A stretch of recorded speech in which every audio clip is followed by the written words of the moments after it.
Hello, my dear students.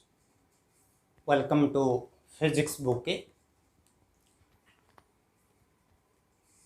In previous videos, we have discussed Gauss law,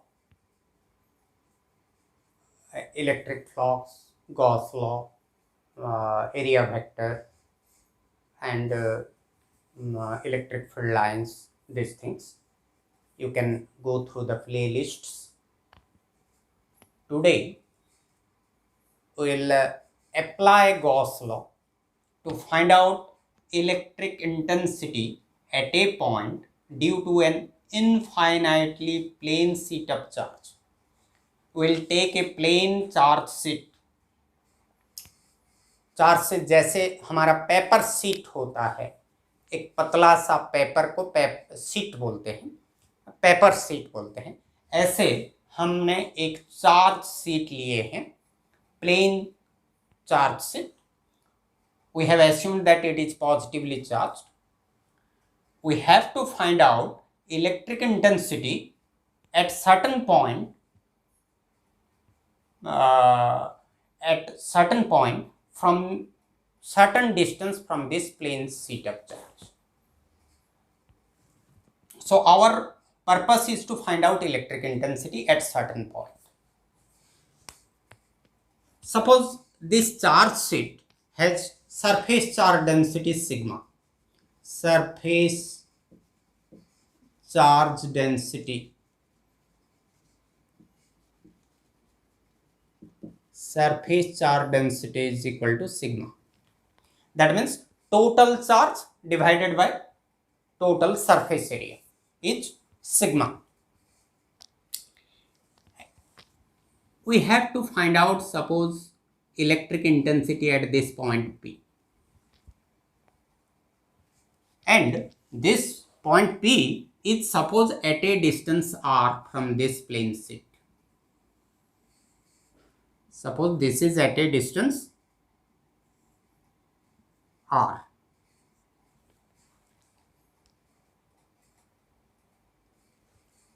तो अब क्या करेंगे, जब भी गॉस लॉ को अप्लाई करेंगे हमको क्या करना पड़ता है, एक गॉसियन सरफेस कंसीडर करना पड़ता है. क्यों गॉसियन सरफेस कंसीडर करना पड़ता है? क्योंकि गॉसियन सरफेस में उसका ऑल पॉइंट्स में, वो सरफेस का ईच एंड एवरी पॉइंट में इलेक्ट्रिक फील्ड सेम रहता है, यूनिफॉर्म इलेक्ट्रिक फील्ड रहता है वो सरफेस में. इसलिए कोई भी चार्ज बॉडी के लिए इलेक्ट्रिक इंटेंसिटी फाइंड आउट करना है तो हमको एक गॉसियन सरफेस कंसीडर करना पड़ता है. तो यहाँ भी एक गॉसियन सरफेस कंसीडर करेंगे. यहाँ एक प्लेन शीट के प्रीवियस वीडियो में मैंने बोला है, एक स्पेरिकल चार्ज बॉडी लेंगे तो स्पेरिकल गॉसियन सरफेस होता है, पॉइंट चार्ज होगा तो उसके लिए भी स्पेरिकल गॉसियन सरफेस होता है. कोई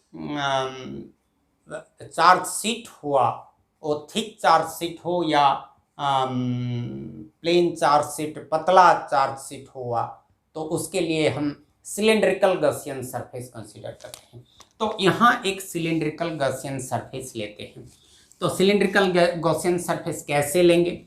ये जो पॉइंट P में हमको इलेक्ट्रिक इंटेंसिटी फाइंड आउट करना है, इसको इंक्लूड करके, उसको इन्वॉल्व करके हमको एक गॉसियन सरफेस लेना है.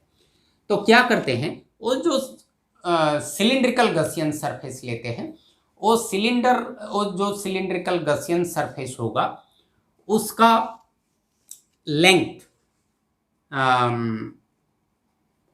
2r होगा. ये क्योंकि ये सपोज ये एक प्लेन चार्ज शीट है, इस तरफ पॉइंट P है, तो हम वो जो पॉइंट है r डिस्टेंस में है, हम और एक पॉइंट भी यहाँ ले सकते हैं r डिस्टेंस में, तो 2r लेंथ का एक सिलेंडर ले जाएंगे और ये पॉइंट P को इंक्लूड करेंगे.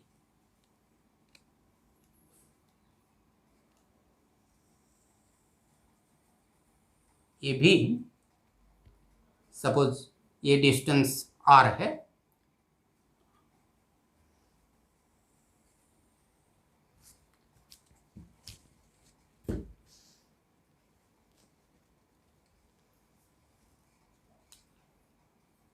यहाँ से यहाँ तक भी एक डिस्टेंस r ले जाएंगे और यहाँ सपोज पॉइंट P डैश और PQ P dash. So total length of the cylinder 2r बन गया। ये सिलिंड्रिकल जो गॉसियन सरफेस है, यहाँ ईच एंड एवरी पॉइंट में इलेक्ट्रिक फील्ड सेम है। सपोज ये तो पॉजिटिव चार्ज है, positive charge surface charge density sigma, तो इलेक्ट्रिक फील्ड का डायरेक्शन ये सरफेस के लिए इस तरफ होगा। सिलिंड्रिकल सरफेस का तीनों सरफेस होता है, दो प्लेन सरफेस और एक कर्व सरफेस होता है। इस सरफेस के लिए इलेक्ट्रिक फील्ड इस तरफ होगा, क्योंकि ये पॉजिटिव चार्ज है तो इलेक्ट्रिक फील्ड अवे होगा। और ये जो कर्व सरफेस होता है, ये कर्व सरफेस के लिए भी इलेक्ट्रिक फील्ड तो इस तरफ होगा ही। सपोज यहाँ पर मैं एक सरफेस ले गया, यहाँ एक छोटा सा सरफेस ds, इसका एरिया ds, इसका एरिया ds और एक यहाँ एक एरिया ले गया ds, तो इलेक्ट्रिक फील्ड तो इस तरफ होगा ही। मगर जो एरिया वेक्टर होगा, वो एरिया वेक्टर क्या होता है? आउटवर्ड नॉर्मल होता है। तो ये आउटवर्ड नॉर्मल हुआ, तो ये हो गया एरिया वेक्टर। ये सरफेस के लिए एरिया वेक्टर कौन सा तरफ होगा? ये आउटवर्ड नॉर्मल है, तो एरिया वेक्टर इस तरफ होगा। सिमिलरली इसके लिए एरिया वेक्टर इस तरफ होगा। तो ये जो दोनों सर्कुलर प्लेन सरफेसेस हैं, ये दोनों के लिए इलेक्ट्रिक फील्ड वेक्टर और एरिया वेक्टर का डायरेक्शन सेम है, यहाँ भी सेम है। मगर यहाँ electric field vector is along this, area vector is along this, so this is 90 degree. So here area vector और इलेक्ट्रिक फील्ड वेक्टर के बीच में एंगल 90 डिग्री है। तो अब भी गॉस लॉ अप्लाई करते हैं। हमारा गॉस लॉ क्या है? Phi is equal to Q by epsilon naught. हमारा सरफेस चार्ज डेंसिटी सिग्मा है और इसका सरफेस एरिया सपोज S है, तो Q कितना होगा? हमारा सिग्मा इज इक्वल टू क्या? Sigma is equal to total charge divided by total surface. So यहाँ टोटल चार्ज है Q और टोटल सरफेस है S, तो Q कितना होगा? Sigma S। तो Q के जगह हम सिग्मा S लिख सकते हैं। So phi is equal to sigma S by epsilon naught. इसको इक्वेशन 1 ले लो। समझ में आया? दूसरा, हम गॉस लॉ से जानते हैं कि phi is equal to integration of vector E dot vector ds। तो यहां तीन सरफेसेस हैं, एक सर्कुलर प्लेन सरफेस, एक सरफेस, सेकंड सरफेस, और ये जो कर्व्ड सरफेस होता है ये थर्ड सरफेस, ये जो this one, understanding? So this is the third surface. तो फाई कितना हो? हम लिख सकते हैं integration of vector E dot vector ds for first surface plus integration of vector E dot vector ds for the second surface, और integration vector E dot vector ds for the third surface. और तीनों surface का मिल गया तो total vector E dot vector ds हमको total surface के लिए मिल जाएगा, टोटल क्लोज्ड सरफेस।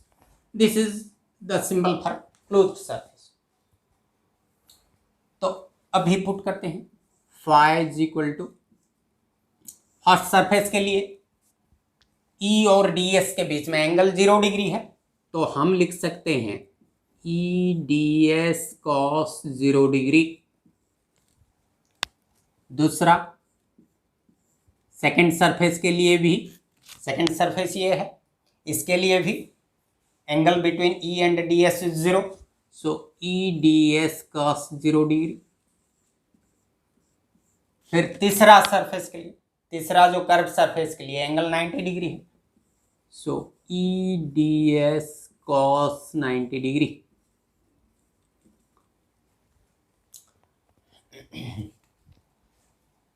तो अभी ये जो कस 0 डिग्री का वैल्यू, ये इक्वल टू कस 0 डिग्री का value equal to 1, cos 0 degree equal to 1 and cos 90 degree equal to 0।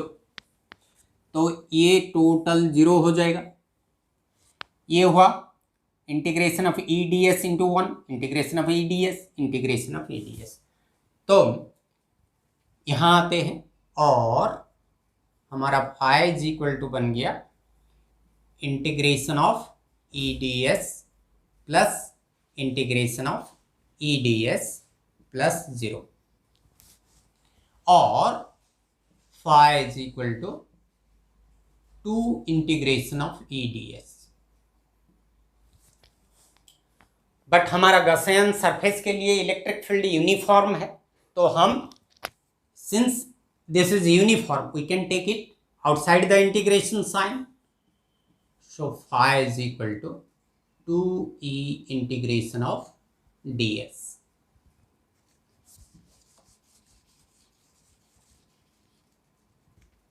और हमारा phi is equal to 2es, इसको इक्वेशन 2 लेते हैं। अभी इक्वेशन 1 और 2 को कंपेयर करते हैं। यहाँ phi is equal to sigma S by epsilon 0, यहाँ phi is equal to 2es, तो हमारा 2es is equal to sigma S by epsilon naught. तो लिखते हैं comparing 1 and 2, from 1 and 2 we have 2es is equal to sigma S by epsilon naught. इसको मिटा देता हूं, दोनों तरफ से s कैंसिल, तो हमारा E इज इक्वल टू कितना हो, सिग्मा बाय 2 एप्सिलॉन नॉट। तो ये है expression for electric intensity at any distance r from this plane charge set.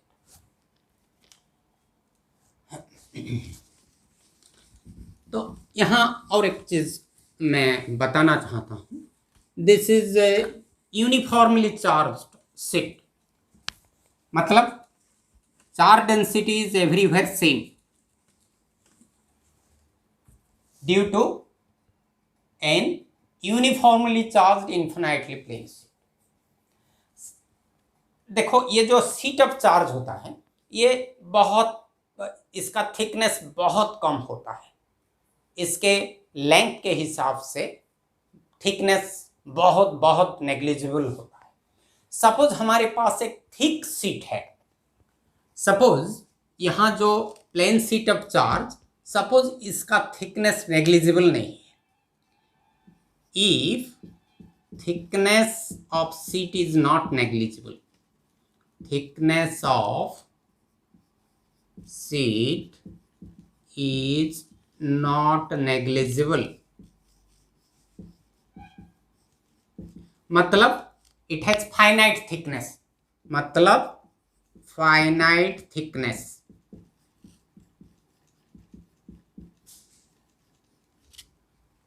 finite thickness होगा तो क्या होगा, suppose this is A charge set, ये बहुत मोटा है, इसको ऐसे, ये एक थिक सीट है, सो ऐसा एक थिक सीट होगा तो हमको 2 सरफेसेस लेना पड़ेगा।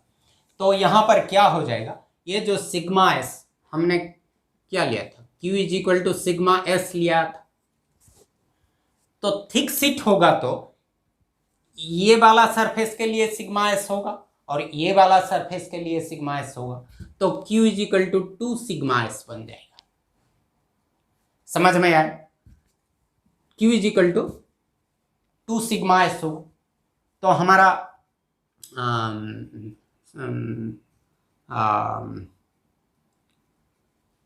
Q is equal to 2 sigma S हो गया, तो फाई कितना होगा, phi is equal to Q by epsilon naught, Q by epsilon naught, तो ये हो जाएगा 2 sigma S by epsilon not.